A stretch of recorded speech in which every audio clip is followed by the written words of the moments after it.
زندگی سے کبھی پیار نہ کرو، یہ کسی سے وفا نہیں کرتی، اور موت کو کبھی مت بھولو، یہ کسی کو دھوکہ نہیں دیتی۔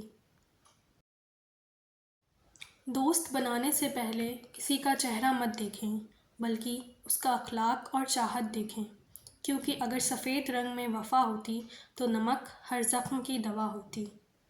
وضو سے شکل، نماز سے عقل، اور قرآن سے نسل پاک ہوتی ہے۔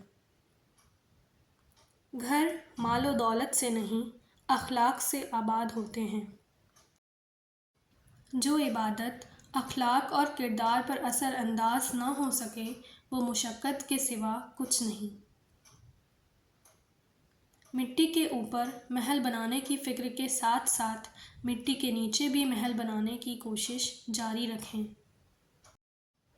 ہم نے اپنے گھروں کے اندر قرآن مجید کو مقدس سمجھ کر اتنا اونچا رکھ دیا ہے کہ اب وہاں تک ہاتھ نہیں پہنچتا۔ ٹوٹا ہوا یقین اور گزرا ہوا بچپن، یقین مانیے کبھی واپس نہیں آتا۔ نیند کو عبادت بنانے کا سب سے آسان طریقہ یہ ہے کہ آپ باوضو ہو کر سویا کریں۔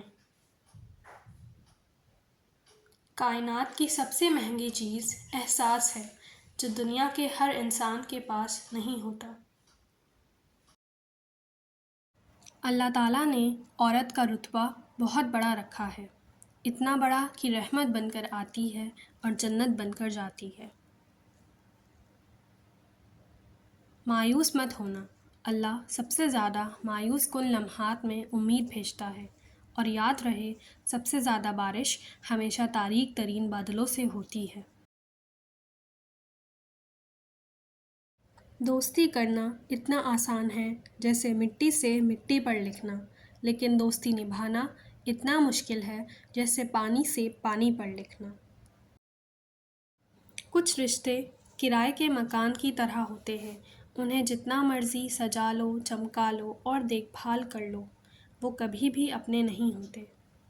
5 چیزیں ہمیشہ قبول کرو۔ پہلا، نصیحت کی بات چاہے کڑوی ہو۔ دوسرا، غریب کی دعوت چاہے تکلیف ہو۔ تیسرا، نیک بیوی کی محبت چاہے بدصورت ہو۔ چوتھا، بھائی کا عذر چاہے دل نہ مانے۔ 5واں، دوست کا ہدیہ چاہے حقیر ہو۔